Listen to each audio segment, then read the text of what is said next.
Grayson, since you are a recruiting coordinator, do you have to be reminded of second signing day, or did you know it was coming up? No, I definitely remembered that it was coming up for sure. But Okay.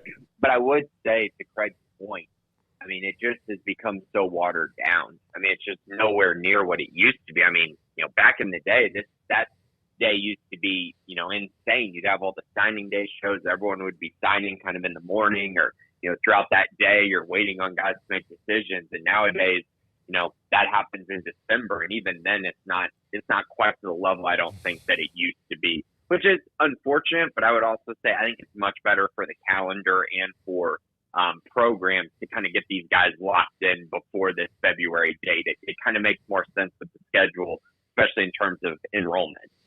All right, Grayson, what's the biggest contributing factor to Baylor reestablishing the pipeline from their own city this last couple days?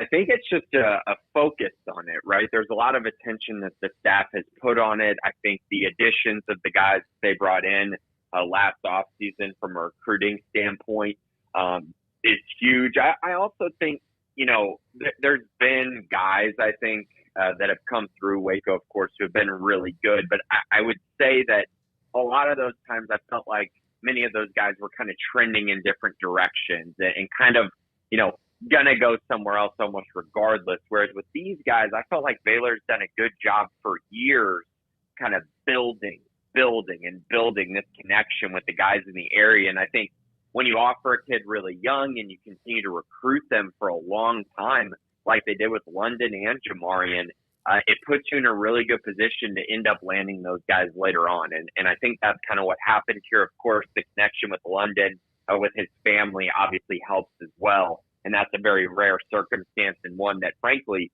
Baylor absolutely couldn't miss on when it comes to London Smith. I mean, just too many connections from a legacy standpoint. So let's break down these two commits, Grayson, and I won't have you do both answers back to back. So let's start off with London Smith, big-time wide receiver out of University High School here in Waco, a 4-star rated player, a top 200 player, a guy who's got offers from literally – I think I'm as close to being able to say literally and be accurate about that, like literally everybody. I mean, a who's who, Bama, Oregon, everybody. Your thoughts on London Smith, why this matters, why, besides the family connection, this all came together when it did, and obviously your thoughts on him as a player. So first of all, the reason why it matters. I mean, guys, we know how many problems Baylor has had when it comes to landing legacy guys. And they just have not been able to really capitalize on that consistently. So that's kind of that first area that you talk about with London. And then, of course, the 254 connection as well. That's another big part of this, just Baylor kind of getting back to recruiting their area of Central Texas at an elite level.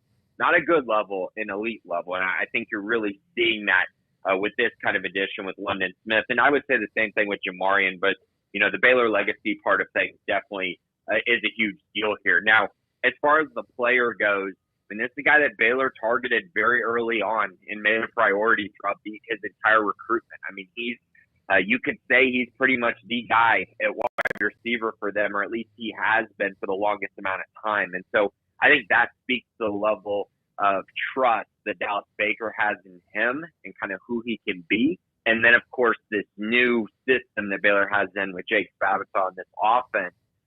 He fits really well. I think the biggest thing that, London brings to the table is the versatility, right? He can play inside, he can play outside. He's got the speed to play either. Very good body control, catches the ball extremely well. I also think he's a really good route runner. I think there's a lot to his game that is very intriguing, and I think we've seen that, especially over the last, 2.5 years. Of course, he missed a lot of this season with an injury, so didn't get to really see him have that full breakout junior year, but he certainly had that as a sophomore. And so I think this is a guy, again, just the production's there. The offer list is insane. I mean, like you said, when you have Alabama, Georgia, and Oregon, you pretty much have offers from everybody. And so that's kind of where that is with him. An elite prospect, a guy who's rated extremely highly and deserves to be. And then, of course, with the legacy and 254 connection, it makes this pickup far more meaningful. So then the second domino to fall out of the Waco area was Jamarion Vincent from Connolly High School. And I know on one recruiting website, they thought he was Texas bound. And look, Connolly guys, basically there is a pipeline that's kind of developed there where those guys have been going to Texas as of late.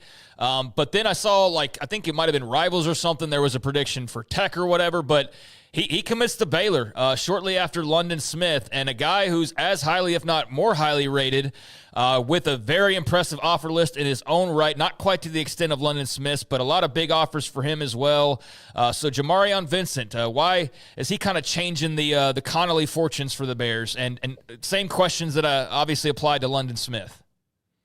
So another top 150 guy, a four-star prospect by most national sites. I think he's clearly deserving of that with the offers that he has, with his film.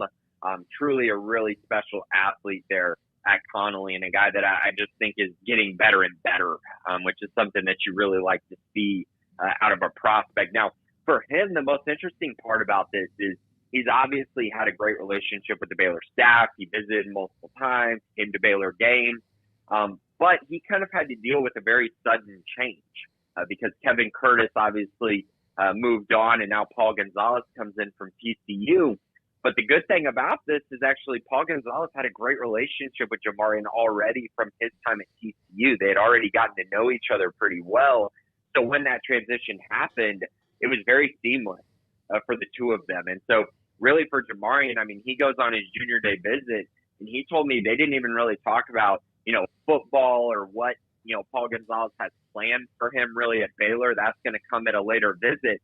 This was all about the relationship that they'd already established, the relationship that he had with the rest of the Baylor staff, the trust that he had in the staff, and the trust that, these guys are going to be able to get him where he wants to go ultimately. And obviously, I think there's just this building 254 connection that is growing and growing, and the importance and significance the Baylor staff has put on it is huge, but also when you see the results of landing a guy like Jamarion Vincent and London Smith in back-to-back days, it's really, really special. So, yeah, really good prospect. And I would also say, I think in this class, cornerback is definitely a big deal. So to get a cornerback of this quality locked in really early is very telling. And also, Paul Gonzalez, the last, 2 weeks, he's landed Calvin Simpson Hunt, a former top 50 prospect in the country, a really, really good transfer prospect, and then he also landed Jamarion Vincent. So I think that speaks very highly about kind of who he is as a person and also who he is as a recruiter. Grayson, what do you think is next for Baylor on that front? And do you start seeing a 2026 recruiting class that right now I think they're ranked, I just read they're ranked like 38th this year. Do you see a top 25 class maybe in the offing?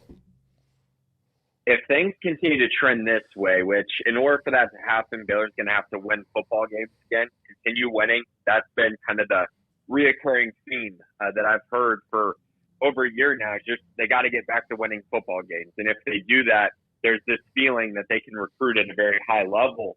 And we're seeing that, right? The momentum from last year has really allowed them to secure that 2025 class.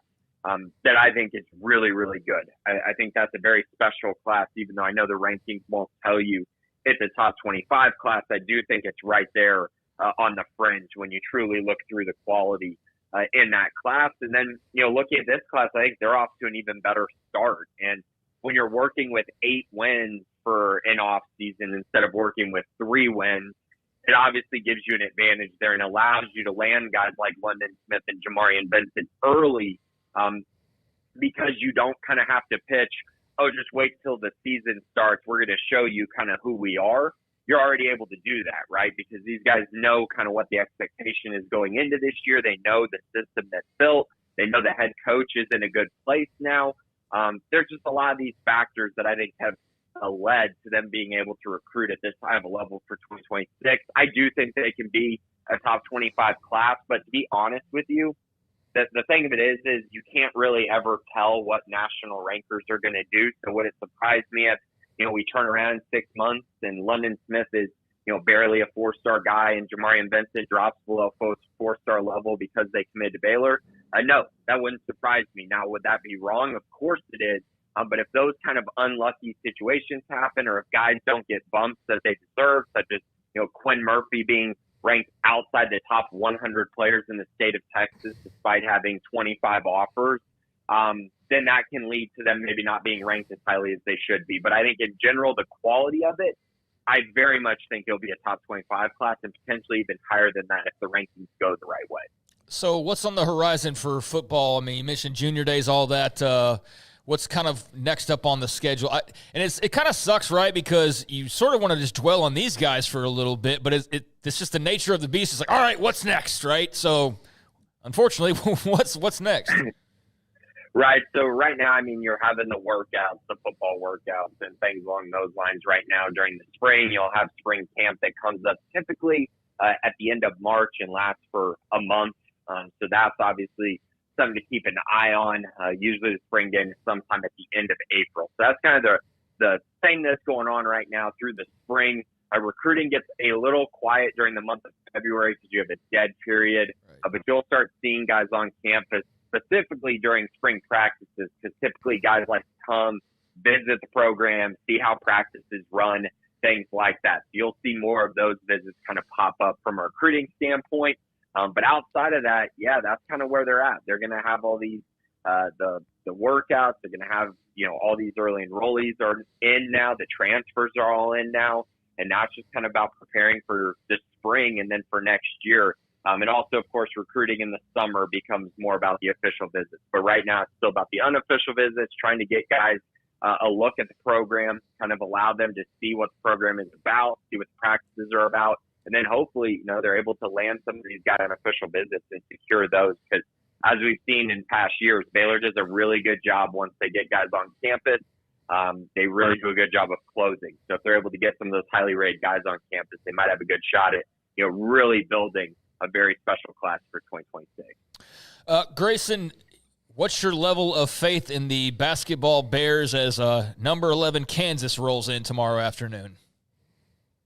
It's a tough situation to be in. I mean, they played pretty well against Utah for the most part, and then turned right around and lost the game to BYU, in which I didn't feel like they played very well outside of Rob Wright and BJ Edgecombe. I just think they're in a spot where they're just inconsistent, and even on both sides of the ball, Kim Palm will tell you they're a good offensive team, but they go through droughts where it feels really hard for them to score.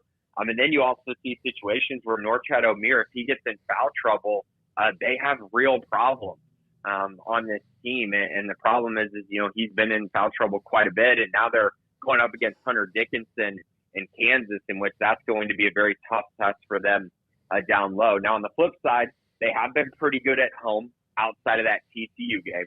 So if they're able to kind of regroup, shoot the ball well, maybe they can push Kansas a little bit. A Kansas team that has shown some cracks, not as many cracks as Baylor, but they've definitely shown some cracks and really got pushed to the limit against UCF the other night. So I think Baylor could potentially, come out with a win. But I will say right now, all of their issues that will probably cost them in the NCAA tournament are showing right now. And obviously the other part about it is they still can't get healthy. So if they can get there, maybe we'll get to see this full Baylor Bears team at some point. But right now they're ways away from that. Grayson Grundhoefer, Sic'Em365.com. Grayson, sorry I forgot to text you earlier today, but I'm glad that you hopped on. Thanks for the info, and we will not talk to you next week because we'll be in New Orleans. Absolutely. Thanks, guys. Appreciate you having me on. All right. Grayson Grundhoefer, Sic'Em365.com.